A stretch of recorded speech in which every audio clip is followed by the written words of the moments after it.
Yes, the Hornets welcome Leeds United in the 5th round of this year's FA Cup. Before you look in depth tactically, Reg, what can we expect from Leeds United generally this weekend? I think you're looking at a championship outfit, a very physical side. Manager Steve Evans, who likes his team to play the physical game, very direct. They look to play off their striker from long balls from the back four and join in from that. But high intensity kind of physical championship game that Vicarage Road is used to seeing from last season. You can see you've written the team out roughly up on the board here, so got them in a 4-2-3-1 formation. Can you just talk to us a little bit how they're playing and how these players will sort of play throughout the game? Yeah, it's just a prediction on the players. I know Steve Evans. I worked with him at Crawley, and he doesn't like to change a team that's done well. So obviously against Middlesbrough last week, and it was on Sky Sports, so people would have seen that game. I thought they performed quite well. You know, they pressed really well in the opposition's half, and they did kind of stretch the game early on. So it gave them the opportunity to pick up possession and turn over possession in the Middlesbrough half in that game. So the 4-2-3-1 is just a prediction. They can go 4-4-2 at times with Ducara, who can play up front with Antonucci. Chris Wood, as we know, is injured. He's struggling with the foot, an ankle injury. So, you know, it's interesting, as we said before, it's just a prediction to look at how they play. But the 4-2-3-1 is what I'm predicting they will come here to Vicarage Road to play. Probably a defensive side of that. Looking a bit more specifically, starting at the back, Silvestri in goal. What can we expect from him? Do they look to play out for the back and play with the full-backs, or is, as you mentioned, is it just more get it forward, get up to Antonucci and play off the scraps? Yeah, well, Steve Evans doesn't like to take risks. He's not a risk taker. He plays in the Championship, and that's what we're used to seeing last season. It's dangerous to take risks in the Championship because turnover possession, good strikers will hurt you. Rhodes had a few opportunities to hurt them last week in the game. He didn't take those opportunities, but they were good chances. Silvestri, goal kicks, restarts, he will just look to go long. He doesn't look to get his hand on a play. It's not Steve Evans' philosophy. Taylor, Cooper, Belusky and Wotton will just step up the pitch. Standard goal kick stuff, you know, from that phase. They look to get the flick-ons or second balls and advance up the pitch from that area. Obviously, in the January transfer window, they lost left-back Sam Byram to West Ham United. Taylor's come in. What we expect from him? We've seen fullbacks push on, or is it more like we say, just is it leave him out of the game almost? Well, when you look at two fullbacks, you've got a 19-year-old in Taylor, you've got a 24-year-old in Wotton. They need to play wide. They need these areas filled. So when you're playing a 4-2-3-1 against Middlesbrough, they look to advance these areas. So they will look to get on and get the cross in the box. They have to be an outlet for Diagraga and Brickwood. They have to play the ball wide, and they are going to be advanced. Now, the risk with that is when they are advanced and they are playing an attacking shape, Cooper and Belusky can be left alone. Brickwood being the whole midfield player, he'll play as the 6th role, and you'll have 3 players. We all know that with the distribution we have from our back four into our strikers, Cathcart can play a fantastic ball forward, as we've seen, and Ighalo's hold-up play has been brilliant this season. Deeney played up there against Crystal Palace last week. I thought the triangle worked really well with him, Deeney and Amrabat up front. They'll have a difficult day if they push Taylor and Wotton on in the game. It's something that he's going to have to manage. It's a different opposition than Borough. It's a Premier League side playing at home here at Vicarage Road. So it'll be interesting to see what he does there. He might just say, just sit in, let's keep a flat back four at the back, because we've got some dangerous strikers in this opposition. Moving forward a little bit more into midfield. Now, you've touched on the fact they can go 4-4-2 a little bit. What we've done so well this season, balls up to Deeney, of course, and Ighalo picking up the bits. Will we expect to see Brickcut just sitting a little bit with Diagraga pushing forward? Absolutely, yeah.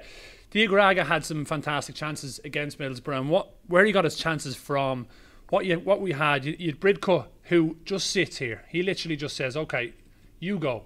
I'll sit here. I'm going to protect the back four and any breakdown of play. Diagraga then has a free rein to step in. Cook, Dallas and Ducara. Ducara obviously in Dallas will look to fill the gaps in and around Antonucci, and Cook looks to combine with Diagraga going forward. He had a lot of shots from distance. Leeds had 16 shots against Middlesbrough, only 2 on target, because they kept on shooting from distance, because they couldn't really break them down. Antonucci's movement, you can question. His hold-up play is okay, and they need to join in off that. That's really a tactic. As we said before, what you'll see a lot of is long balls from Cooper or Belusky into Antonucci or Cook. They might not win the first one. Middlesbrough had a lot of way, but if you look at the amount of players they have to pick up second balls in midfield, they look to get on the ball, play, and really attack the goal. They don't look to kind of go wide. As we said before with Taylor and Wotton, they might advance a little bit too late for that, and they really do look to attack. It's shots from distance that we need to look out for against Leeds. picking up on that point, the shots from distance, and the fact you got Antelucci up top by himself. Only 3 teams in the Championship this season that scored less goals than Leeds. You think that's a fact that Antelucci is exposed up top, and he's often, like you say, the players behind him pick up the second balls, but struggle to actually come in and support him inside the box?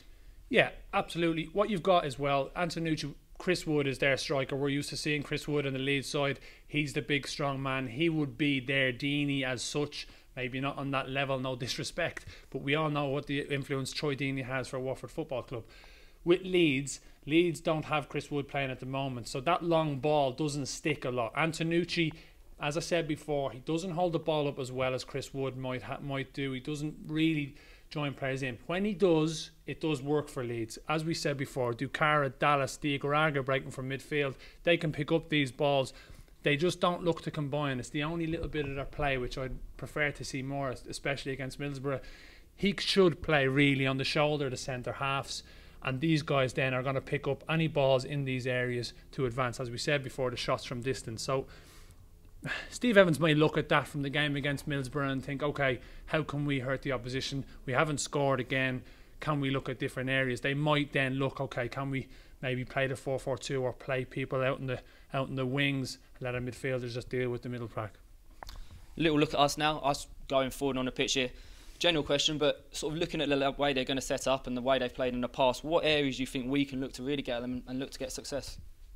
Well, I definitely think when they advance up the pitch, they do look to play forward, to pick up second balls, to have a turnover possession in the Middlesbrough half.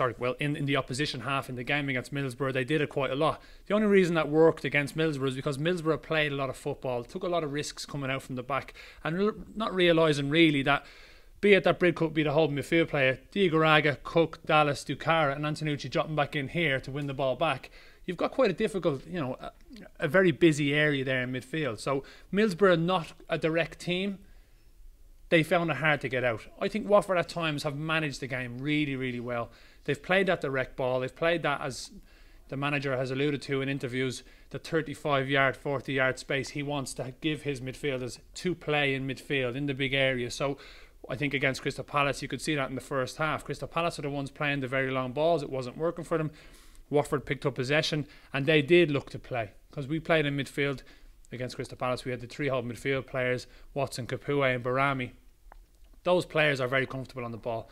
And when they are on the ball, there's always a good balance between, if Capoue breaks from midfield, you've got Watson and Barami in balance. And that's, a fantastic thing. For Leeds as well, I think it would be very hard to cope with that. If you've got 3 hold midfield players, you got Deeney, who will be up there as well. He can hold up the ball and join players in as they do advance up the pitch.